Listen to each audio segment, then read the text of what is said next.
Saio hau Nafarroako gobernuak diruz lagundu du.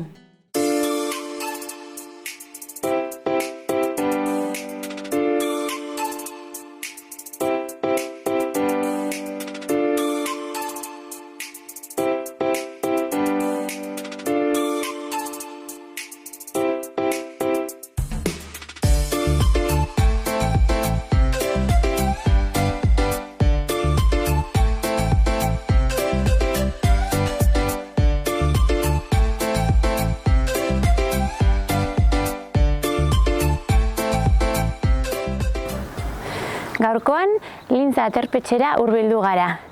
Hemendik 3 errege maila igoko dugu. 3 errege mailak 2458 metro dituen mendia da, eta Euskal Herriko mendi esanguratsuenetariko bat da. Hemendik, Lintza aterpetxetik 1340 metro dagoen aterpetxea, Enaren ibilbidea eta Kamil ibilbidea pasatzen dira. 3 errege maila igotzeko, hemendik hasiko dugu gure ibilbidea. Egun luzea daukagu aurretik. Eguraldia ederra, eguzki atera da, eta gogotsu gaude 3 errege maila mendi hau ezagutzeko. Bagoaz.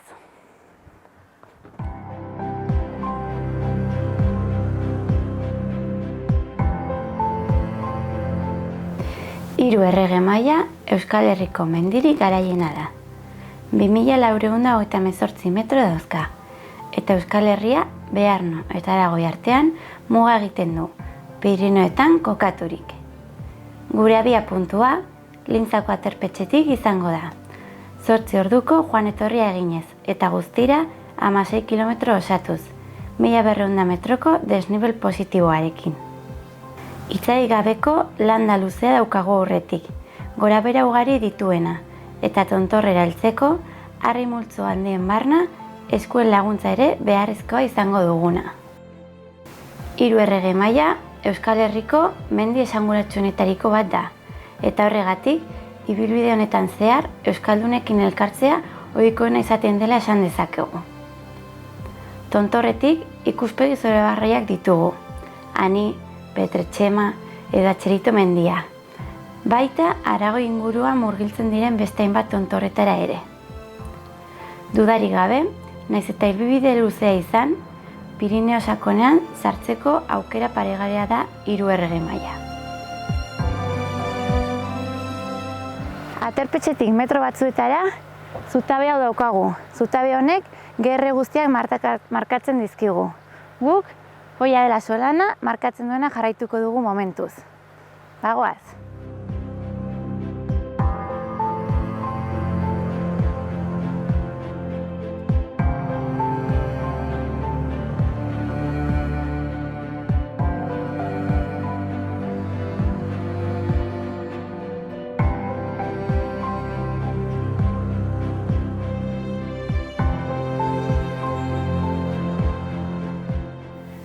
Gure gaurko mendia igo baino lehen, eguraldi iragarpenak begiratu ditugu.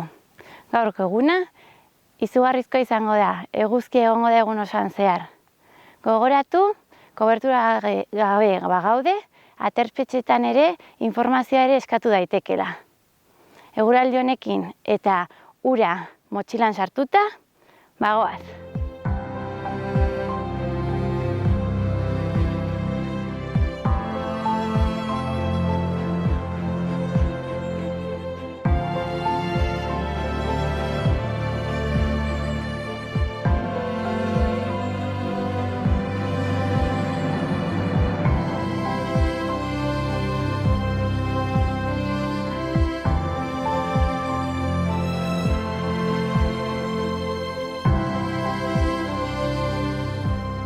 Neguan elurretan ibiltzea gustatzen zaizuenei, jakintzazu hemendik Lintzatik iraupen eskiko pista batzuk dituzuela. Ibilbidea zoragarria da, ez dira oso luzeak, baina pena merezi du. Gure ibilbidearekin jarraituko dugu. Hemendik Petretxema igotzera.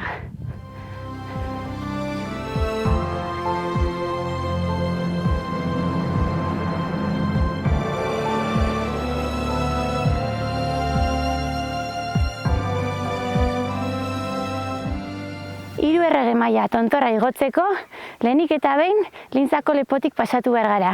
Horretarako, hemen ondoan daukagun aldapa igo beharko dugu. kilometro pare bat izango dira. Malda gogortsua da, beraz poliki-poliki hartuko dugu, eta behin goian lepoan gaudenean, bertatik Petrotxema ikusteko aukera izango dugu.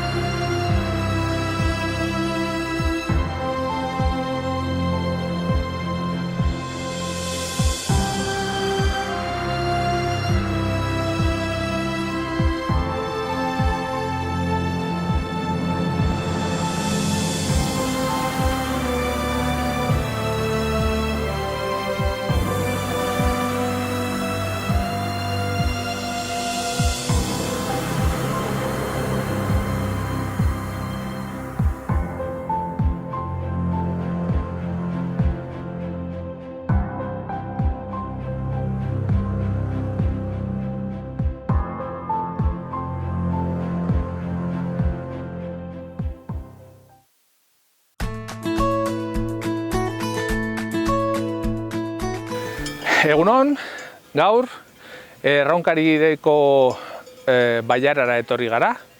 Hain zuzen ere, 3 erregen mailan edo Nafarroaren teilatua den mendiaren inguruko ekosistema pixkat ikustera.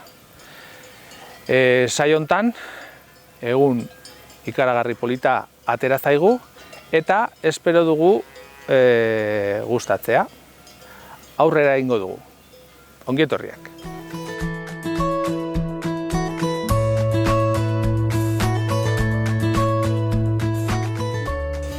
Hiru erregen maila igotzeko bide ohikoena bada hemen Lintzatik.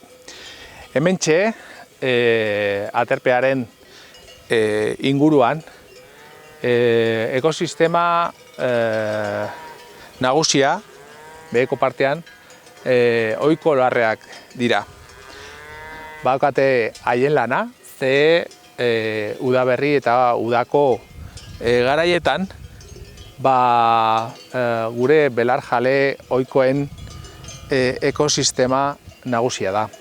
Hementxe behorrak, behiak,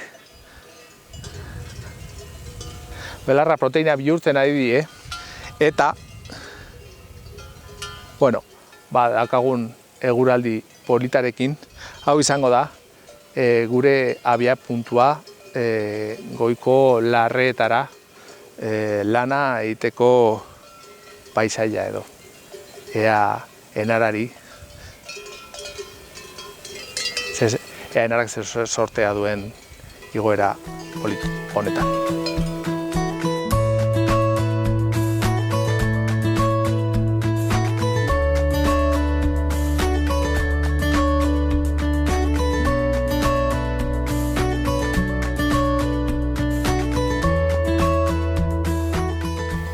Bueno, hementxe, Piriniotan eta Euskal Herriko zenbait soroetan ez da zaila eguzkilorea aurkitzea.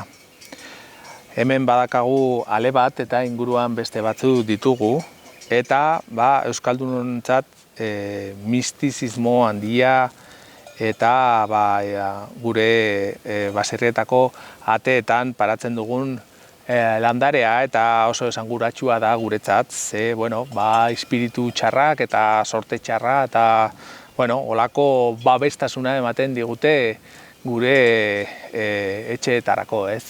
Hau ohiko mendeetatik dator ohitura hau, eta beti bezala kontutan eduki behar dugu beste batzuk inguruan egotea eta pixkat errespetatzea, ze, asko eta asko gaude, eta ohiturarekin jarraitzea polita da, baina pixkat buruarekin kudeatu behar dugu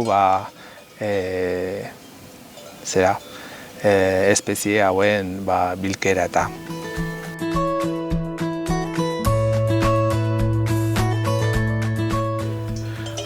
Ondoan badakagu ibaia, errekatxo txikitxo bat, eta orain dela ordu batzuk ura bota du, ekaitz potente bat izan dugu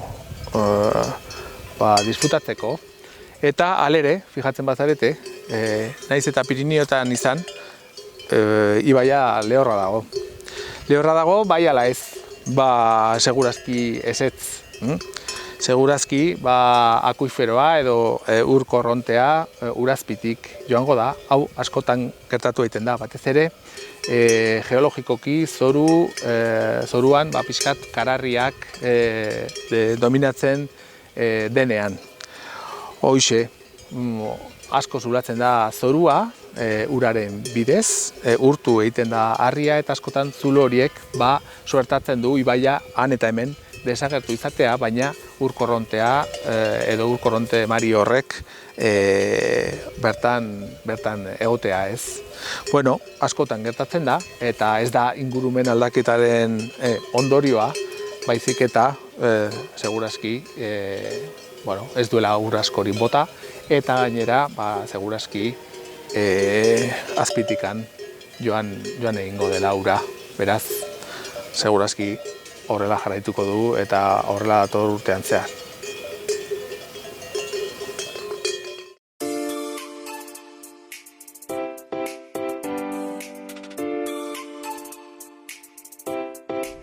Gaurko saioan, Erronkari Ibarrara etorri gara, hementxe daukagu Izaba herria. Izaba herriak, 230 biztanle gutxi gora bera ditu, herri zaharra da, hau da, ja dokumentuetan, Erdi Aroko dokumentotan 11. mendean aipatzen da, eta nahiz eta gaur egun nahiko leku turistikoa izan, garai batean hemengo bizimodua batez ere nekazaritza zen, baita hemengo janen ustiaketak bizimodu gogorrak berez.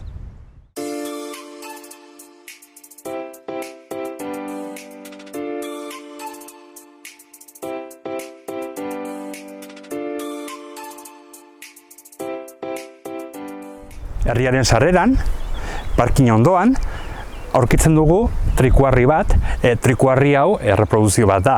Baina alare hemen inguruan hainbat trikuarri eta hainbat megalito aurkitzen ditugu. Azken finean, Izaba herria Pirinioetako pasaleku batean kokatuta dago, gaur egun oraindik ere pasalekua da, eta historia horrean, hemen artzainak eta hemendik pasatuz gero, olako trikuarriak, olako megalitoak egiten edo eraikitzen zituzten.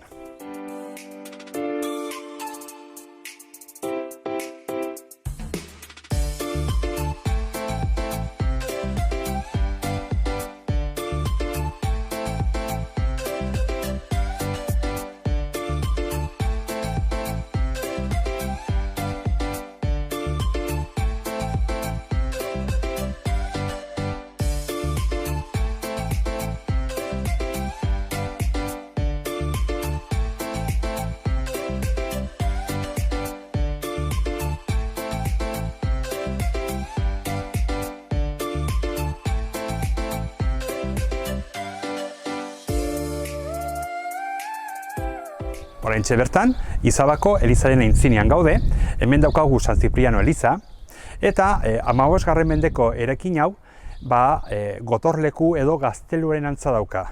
Azken finean, bai Izaba eta bai Erronkariko herriak, muga herriak dira, eta behin baino gehiago gatazkak eta gerrak jasan dituzte.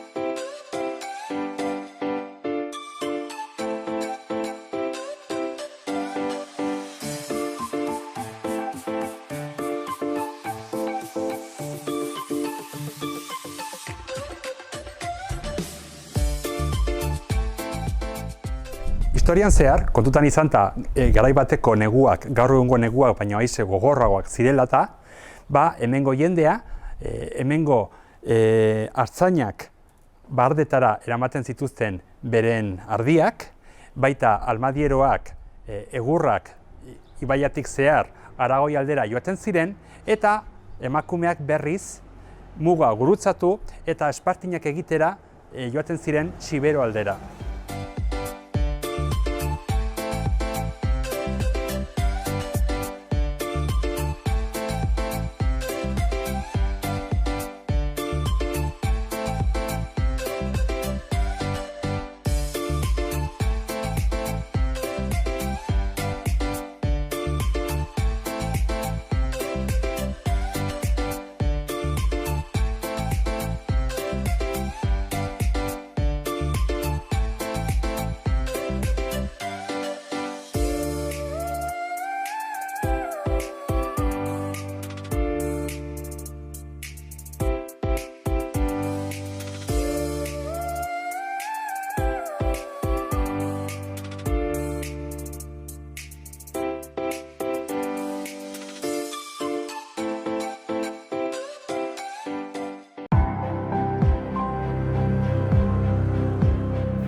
aldiunea hemen, Lintzako lepoan egingo dugu.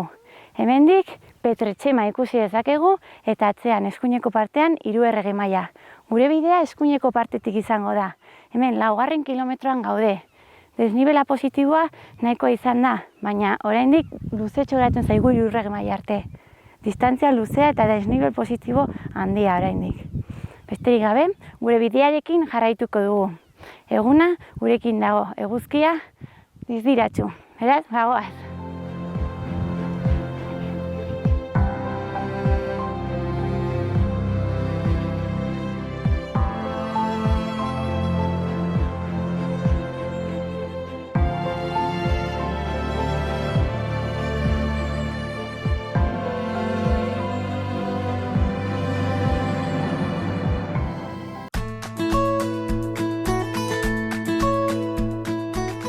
Hemen 3 errege maila igotzeko ez da beharrezkoa eskalatzea, oinez egiten da bide guztia nagusiki, eta bakarrik hanka onak izan behar ditugu eta sasoian, baina bestelan,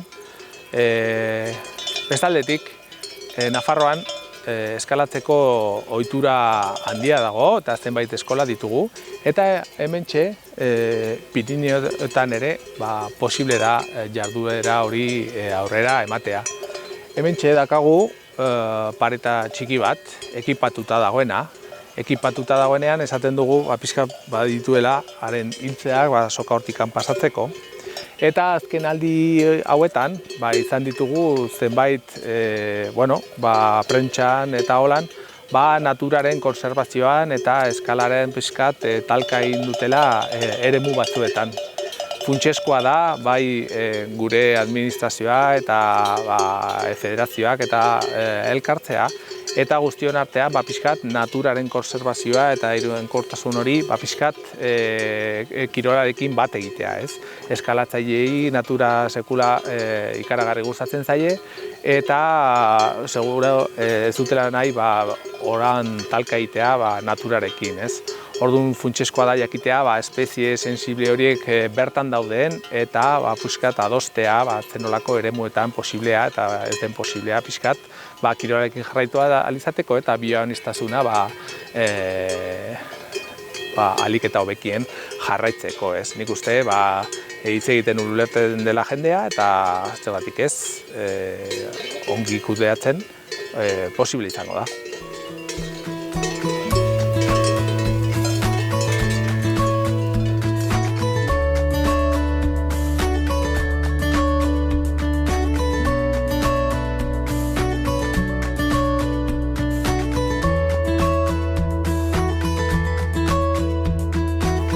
Hemen, altuerako bailaretan, landarediak askotan forma bitxia ditu. Forma bitxiekin zer esan nahi dut? Askotan oso leku haizetsuak izaten direla, izotza edo izozteak izaten dituztela, lurra egon daitekela gainera aste desentetan zehar, eta askotan landare hauek, espezie edo leku alpinoetan bizi den landareak askotan tamaina txikikoak izaten dira. Adibidez, hemen dakagu sahats txiki bat edo minbrera, eta beira, holako pilota ez da zuhaitz bat, baizik eta zuhaizka, eta pixkat holako loditasuna edo haren temperatura barnean ere mantentzeko, eta ikus dezakegu nola aurrera egiten duen, baina apurka-apurka. Urtean zehar, edo urtean behin botatzen dituela adarrak, baina nahiko astiro. Hauek ere badire gure arbasoek erabilitako materia prima edo, ze askotan saskiak egiteko, edo sokak egiteko, erabiliak izan dira, ez? Landare hau ikusiz, gogorazten nau pixkat hori gure lanbide zaharren edo ohiko lanbideen pixkat ohitura hori. Gutxi dira gaur egun honetan aritzen direna, baina landareak jarraitzen du existitzen, eta hemen ditugu disfrutatzeko prest.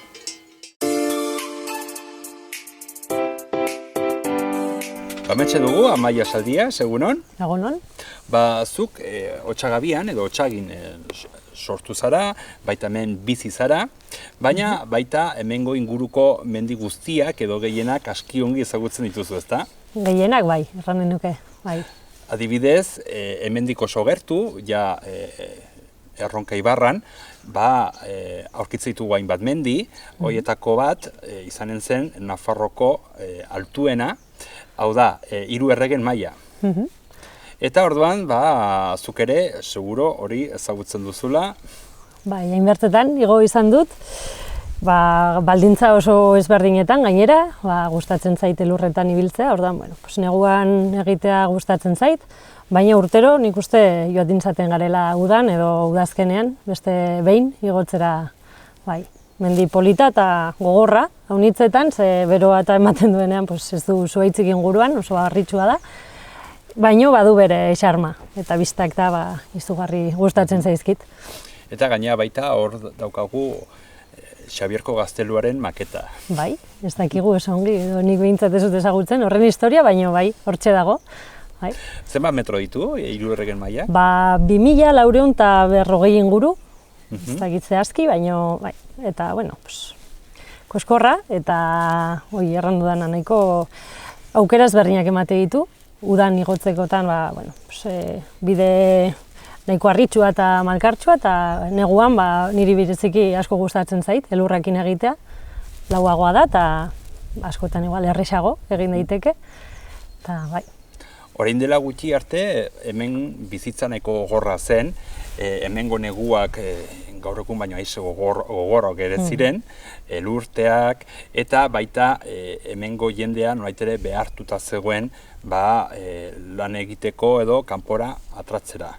Hau da, bai bardetarata gaten zirenak, artzainak, baita hainbat neskatilak eta joan ziren iparralderantz, espartinak egitera, baina gaur egun hemen bertan turismoa gerota garrantzi gehiago dauka eta gerota jende gehiago hortaz bizi da, ezta? Bai, egia da, eta nik uste azkeneko urtetan goraka doala, ze oraia, lehen igual udan zentratzen zen turismoa gorakaderik handiena, baina ja gaur egun udazken osoa irauten du, eta baita oraia maiatzetik aurrera hasita ikusten da nola jendea naturara etortzen dena, iratira, inguruko mendietara, geroz eta gehiago diren, eta mendizale pila bat ikusten da hemendik. Hemendik hasita aurrera, nik uste hola garai potentea hasten da turismorako, eta Otsagabian, Erronkarin badira inbertze landetxe, turismo rural hola ostatu, eta beste aukera bat ematen du ere hemen bizitzen geratzeko. Mendizaleak eta baita beste turista mota batzuk etortzen dira, ezta? Alde batetik, zuk erran duzun bezala, hemengo ondare naturala ikagarria da, hemengo mendiak, hemengo llanak, baina baita hemengo herriskak ere, oraindik daukate garai bateko xarma. Bai, oso zainduta dago. Beti egon izan dira, zaindutan ikuste, baina bai ikusten da, horrek ere ekartzen duela kanpotik jendea eta nik uste hemengo jendea dagoela oso kontzientziatua, berez oso garrantzitsua dela, ez? Hemengo herritxo hauek zaintzen, eta jendeak baditu bere etxeak txukun-txukunak, beti lorez beteta, eta oso atsegina da egia esan, mantentzen du lehenagoko itxura hori eta xarma hori nik uste Pirineo guztian mantentzen dela bizirik.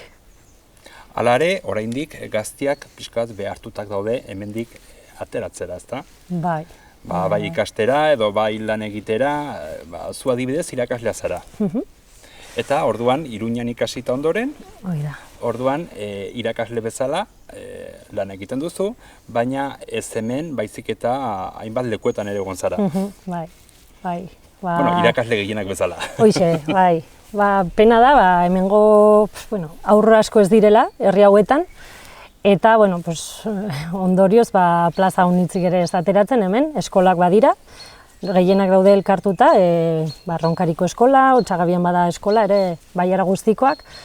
Orduan, bueno, aukera ez badugu, hori, tokatzen zaigu kanpora ateratzea, baino bai erranen nuke, geroz eta gazte gehiago ari direla bere bizi proiektua hemen egiten, Pirineoetan egiten, eta bueno, igual eragin behar da, buruari pixka bat, zertan lan egin edo pentsatzeko, baino bai, esango nuke ari dela azken urte hauetan, geroz eta gazte gehiago dago, eta sortzen ari da berriro pixka bat bizia, igual hiltzen ari ziren herri horietan. Eta nekazaritza eta oianaren ustiaketa eta oraindik ere jarraitzen du? Bai, jarraitzen du. Artzaintza, batez ere inguru hauetan artzaiak badira, asko galdu dira, baina oraindik ere eta erraten nuen bezala hasi dira gazteak, beren hartaldetxoa jartzen eta nik uste garrantzi ematen ari zaio berriro ere lan horri, ez? Eta, lan ustiak eta ere jaitsi zen konparatuta lehenagoko bizitzarekin, iratik ematen zuen lan pilarekin, gaur egun igual mugatu da gehiago turismora, baina, zertxo beti geratzen da. Berez, naski, zure aitetxi edo zure aitona, Erronkarikoa zen. Erronkarikoa, Urrozkoa. Urrozkoa zen, eta orduan garai hortan bazuen lan pila bat hemen inguruan, eta naski iratira etorri zen, edo unet alduntara. Iratira etorri zen, eta Urrozona Mariako baserri batekoa zen, eta iratira etorri zen egurrakin eta lan egitera.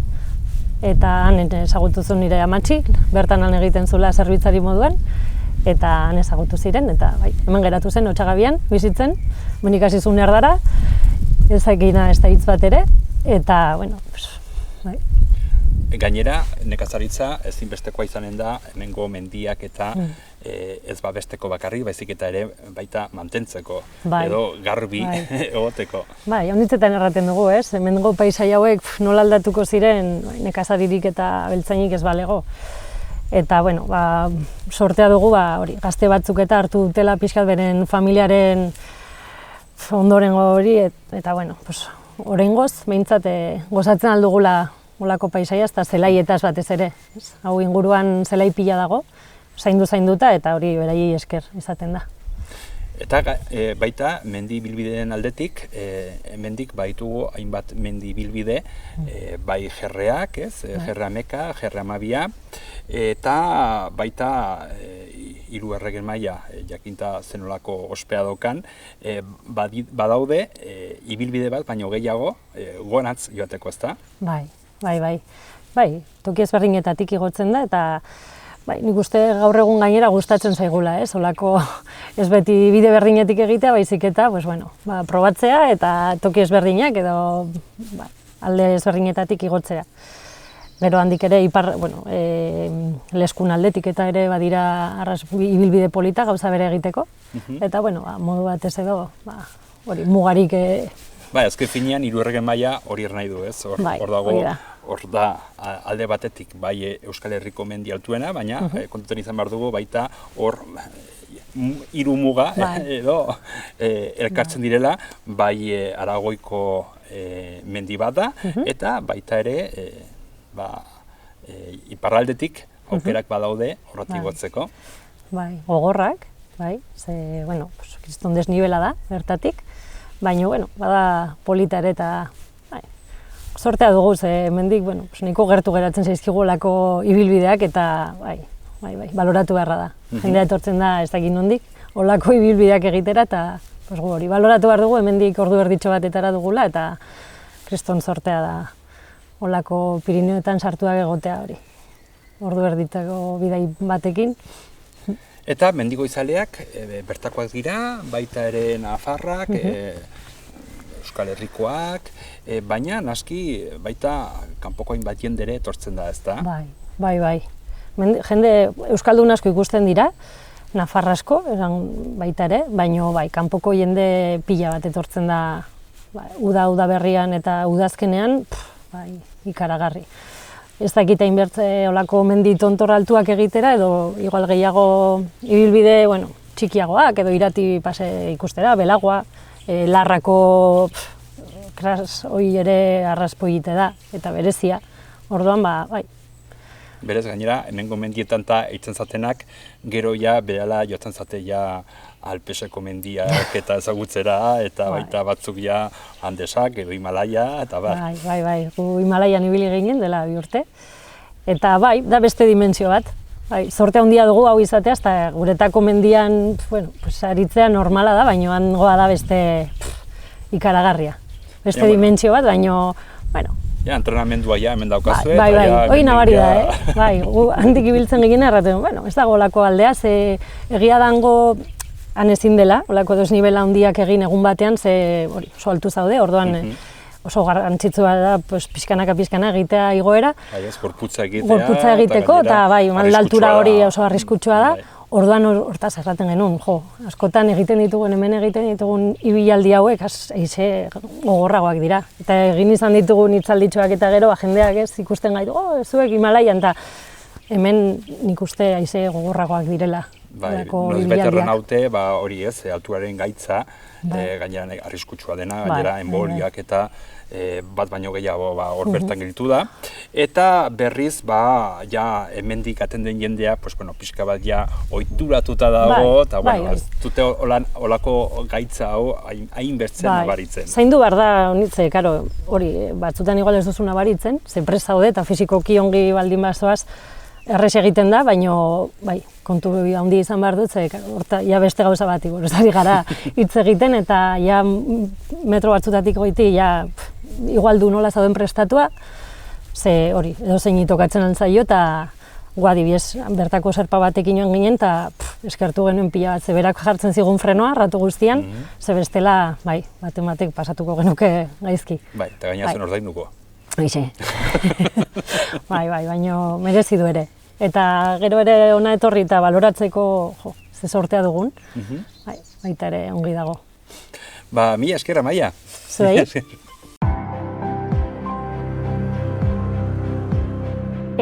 Bidera heldu gara, bide gurutzera. Hemendik 2,9 kilometro geratzen zaizkigu tontorrera, eta sekulako desnibela. Ikuspegiak ikaragarriak dira hemendik.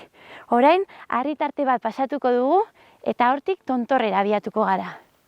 Bagoaz.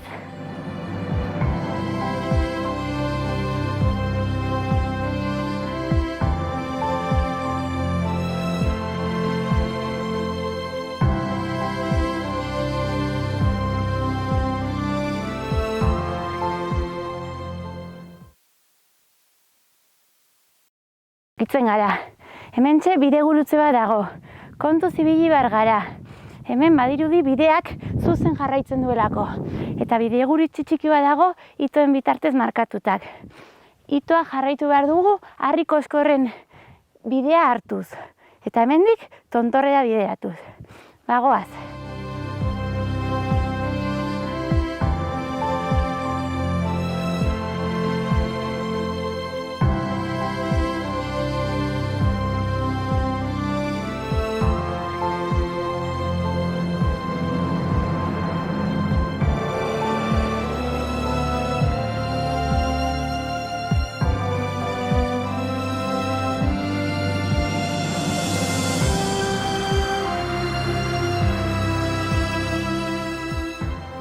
Hemen 3 errege mailako zati honetan, harri tartean, oinetako eta material egokiak eramatea gomendatzen dizuegu. Material bezala, makilak gomendagarriak dira oreka mantentzeko. Aurrera jarraituko dugu.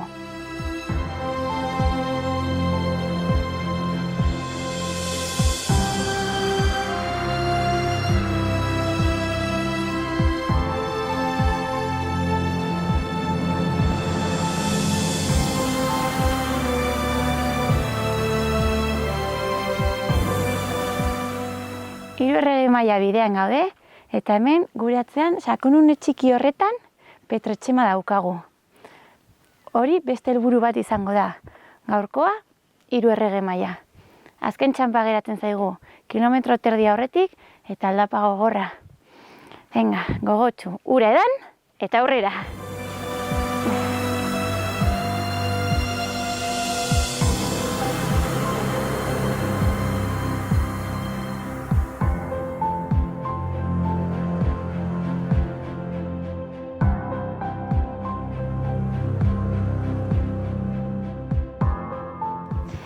3 errege mailako bidean goazela eta tontorrera kilometro eskas batzuetara, hemen elurrez beteriko zulo txiki bat aurkitzen dugu. Uda partean ez dago arazorik pasatzeko, baina neguan kontuz ibili beharra dago. Azken txanpa geratzen zaigu eta egia esan ni gogo handia ditut gailurrera heltzeko. Ea zelako bistak ditugun.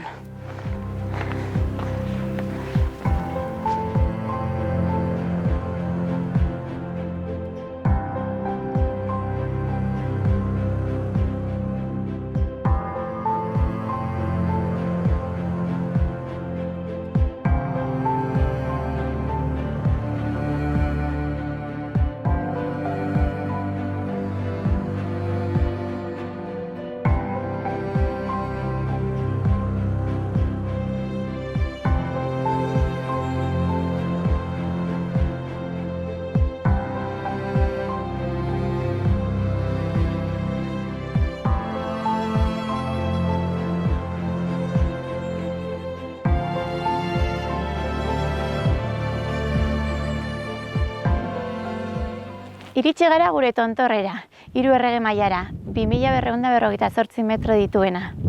Hemendik, Pirineo osoa ikusteko aukera daukagu. Hemen ondoan, Añamendi mendi daukagu. Eta ezkerraldera, Lintza aterpetxeruntz, Ezkaurre ikusi dezakegu, Txamantxoia eta baita Petrotxema ere. Igoera gogorra izan da, eta bueltako bidea ere berdina izango da. Gogotsu etorri gara, ikuspegi ikaragarriak ditugu hemendik eta Beranzko bidea ere gogotsu egingo dugu. Hemendik Lintzako aterpetxera beste 8 kilometro geratzen zaizkigu. Beraz, Beranzko bidea egiteko gogotsu eta bagoaz!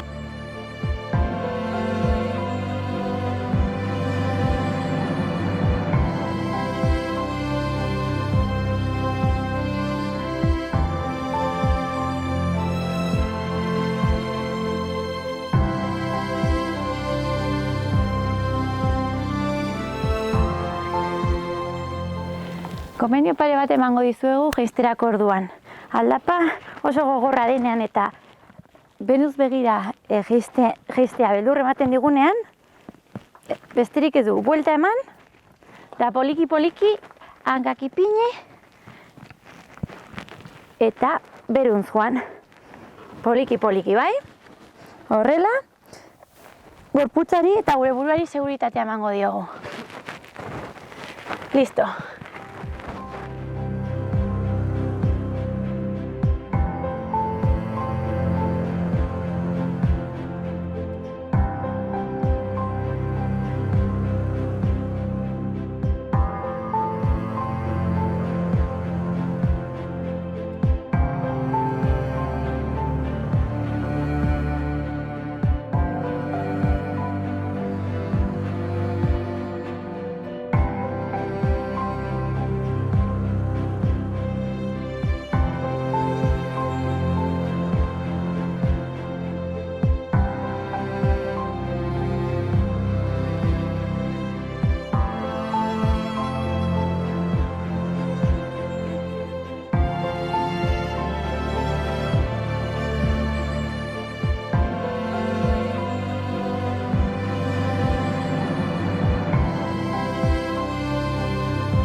mugara puntura heldu gara. Gaur, 3 errege maila egin dugu. Hemendik Lintzatik 1340 metrotatik hasi gara. Eta 2458 metrora igo gara. Guztira, 1100 desnibel positibo egin dugu. Gogorra izan da bidea, eta luze atera da. Guztira 16 kilometro dira, 8 kilometro jun eta beste 8 buelta. Gogorra da, eta gainera bidean barna harri koskor handiak daude. Dena den, ikuspegiak kristonak dira, oso izoragarriak eta Pirinioak ikusteko aukera daukagu. Ez Pirinioak bakarrik, baita inguruko mendi ezberdinak ere bai. Ezkaurre, Petretxema, Aoñamendi, beste baiara asko ere bai.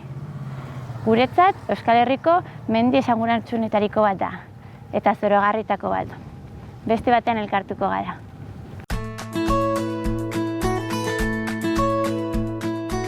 Hiru erregen mailara igotzeko, bakagun ekosistema nagusia, ja hasieratik badakagu ja badugula pagadiaren ekosistemaren muga, eta hortik gora ja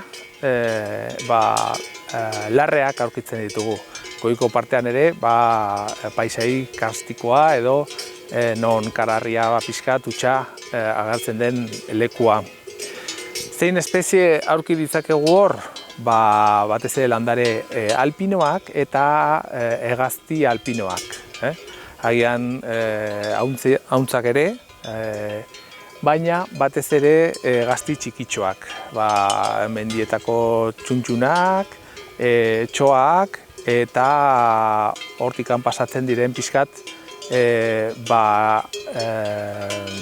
harrapakariak. Batez ere egun eguzkitsuetan eta haizerik gabekoetan saiak askotan bai ugatza zein saiarreak. Askotan ja neguan edo urtaroaren epeltasuna ja beruntz egiten dutenean, hegaztiek zein ugaztunek behera egiten dute eta beko larretatik ikustea posiblea da. Askotan derrigorrez egiten dute, ze ez dira askotan hotzaren gatik jaisten, baizik eta haien elikagaiei ezin direlako heldu. Adibidez, imagina ezazue, holako mokoa okazula eta belarretatik, bizi diren intsektuetaz elikatzen zarela, metro erdiko elur geruza bat izan da, ez da hotzaren gatik, baizik eta zure mokoa edo biguina edo motza delako. Orduan egiten dutena da jeitsi, eta askotan jeitsira horrek oso behan dauden bailaretara eramaten dituzte batez ere hegazti hauek. Askotan Nafarroaren Prepirinioan aurki ditzakegu mendietako txuntxun hauek edota alpinetako edo pirinetako beste hegazti batzuk.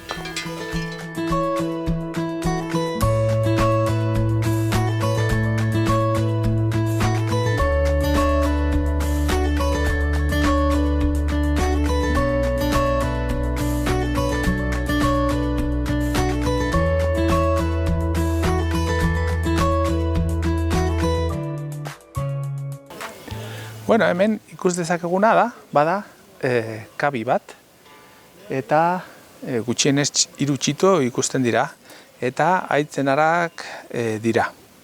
Haren izen zientifikoa da, bada Tionoprogne rupestris, olako izen arraroa, eta urtean zehar, sedentario edo urte guztia gurekin bizi den espeziea da.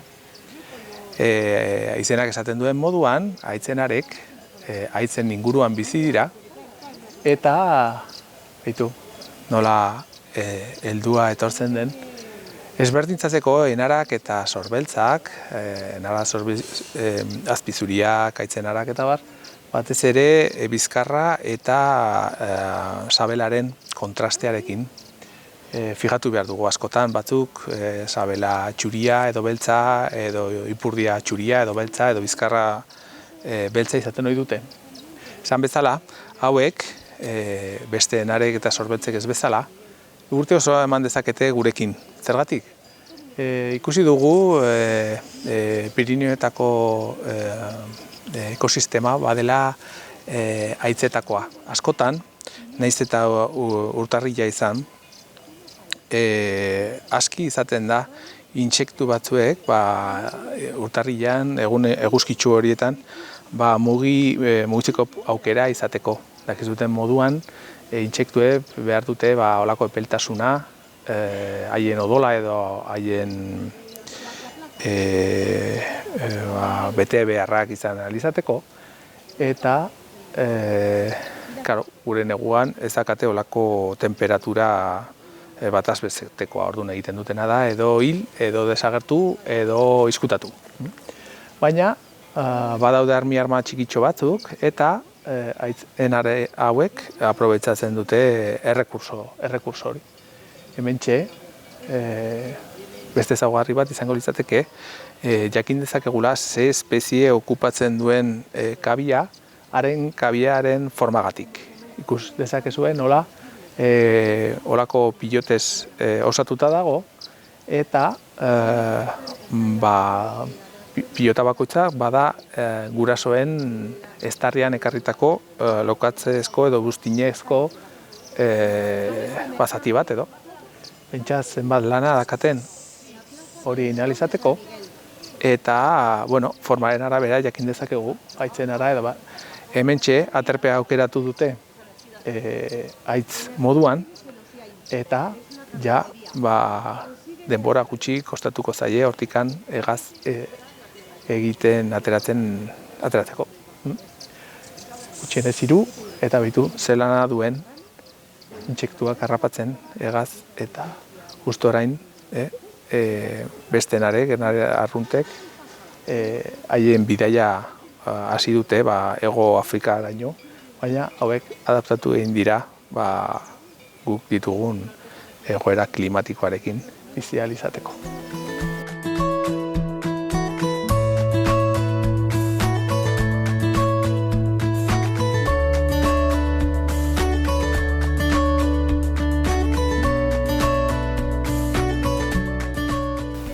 Gaur, hiru erregeren mailaren ingurumenea ikustera etorri gara, egun dizdiratxua atera zaigu, eta saiatu gara zuenganatzen hemen ondoan ditugun ekosistemak eta haien artean edo haien barruan bizi diren espezieak zuenganatzen. Espero dugu saioa gustatu izana, anima zaitezte gure Pirinioak ezagutzera etortzea, eta hurrengo baterate. Mila esker!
Eta Izaba herria ikusi ondoren, gaurko saioa bukatzen da. Beste bat arte.